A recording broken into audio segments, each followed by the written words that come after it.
So here we have our first problem. Now, whenever we're being asked to simplify, and by the way, in my opinion, simplifying is harder than actually proving an identity, because when you simplify, you're kind of guessing on when you're supposed to stop, right? And so that's what makes it hard. At least when you're proving an identity, you know what the end should look like. And so the very first thing, so here's your first problem. So the very first thing that we should do, or we should try, is can I substitute anything in? Now, the only thing that I will be able to substitute is if I have cosine squared, sine squared, secant squared, any version of that. But at the moment, I don't have any of that, right? And so I can't substitute anything in. So now, since I can't substitute anything in, what else can I try? Now, I don't have a fraction, so can't really do any multiplying. I can't really factor anything out because both of these terms, they have different things with them, right? So what else can we try? So anytime that you are stuck, I recommend writing everything in terms of sine and cosine and see if that gets you anywhere. So if I start rewriting cosecant in terms of sine and cosine, cosecant is 1 over sine x. And then we have our cosine x, and then it's being multiplied by cotan. Cotan, in terms of sine and cosine, is cosine x over sine x.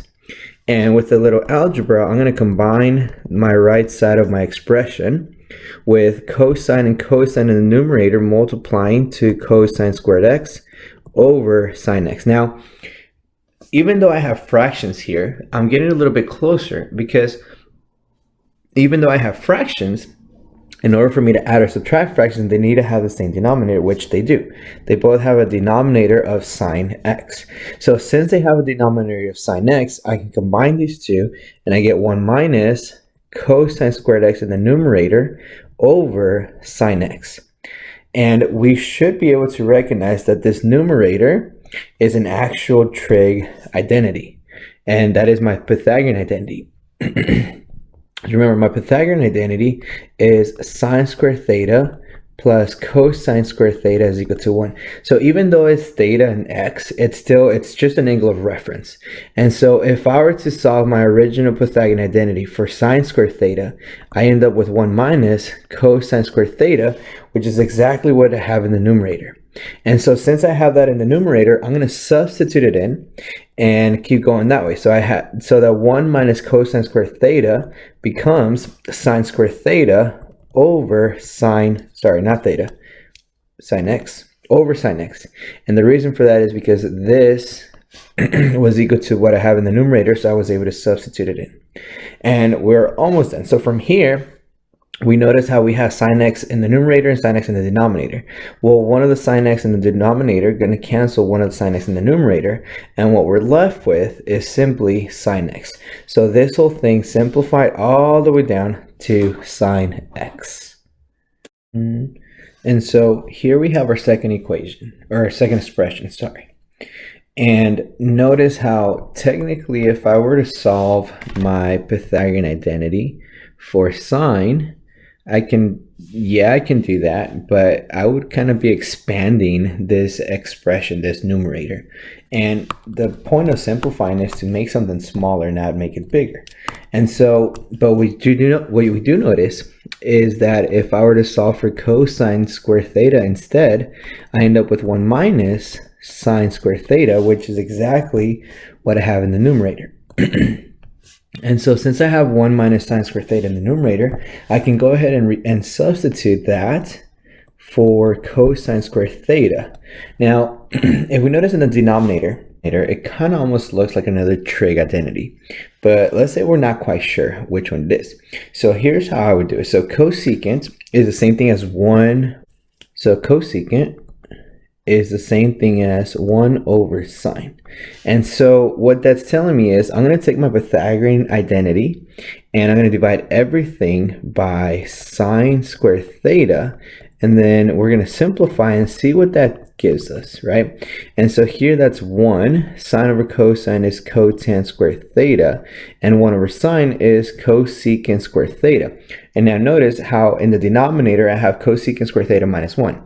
Well, in this new identity that I just got, I have cosecant squared theta, but I'm missing that 1. But notice how it's here. And so if I were to solve for it, I get cotan squared theta is equal to cosecant squared theta minus 1, which is now what I have down in the denominator, right?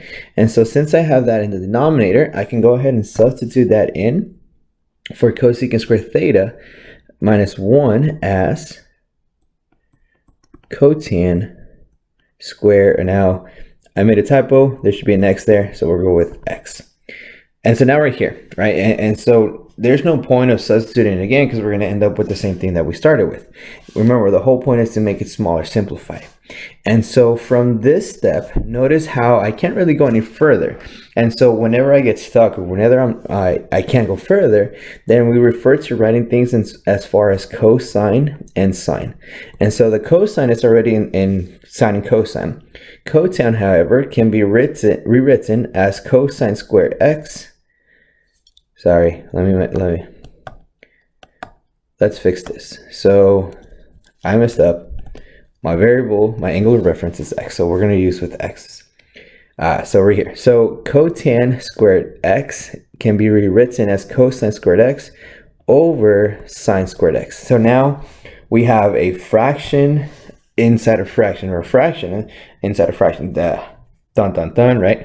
How do we fix it? So we always take the numerator, which in this case it's cosine squared x, and we are going to multiply by the reciprocal of the denominator.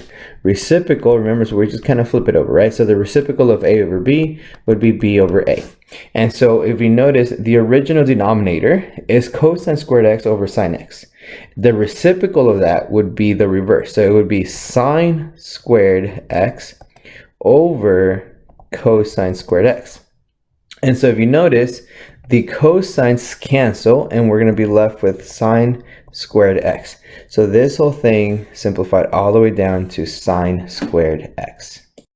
So here we have one more problem, and notice how both of these terms have cotan in it.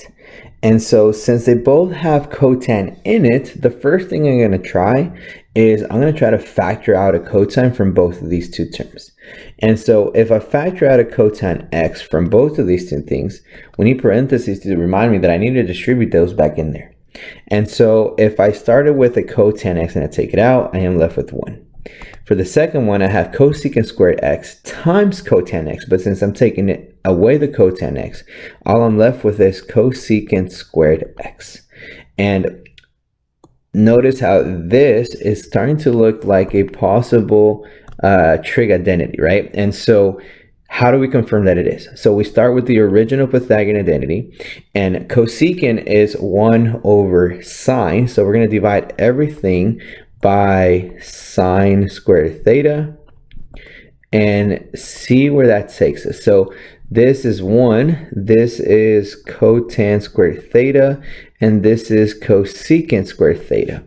Notice how here I have 1 minus cosecant theta, but how can I make this look like that? So if I solve for cotan squared theta, I end up with cosecant squared theta minus 1, which is exactly what I have there, just with a negative, right? So notice how the 1 is the 1 is positive here, cosecant is negative there. Here, it's the reverse.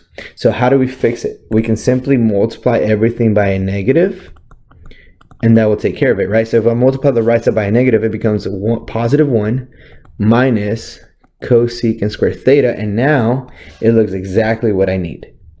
And so to finish this off, I'm going to replace, or I'm going to substitute 1 minus cosecant squared theta, in this case x, sorry, with negative cotan squared x, and the negative comes out to the front. I have a squared x, and then I have a cotan squared, and I'm bringing in another cotan to give me cotan cubed x.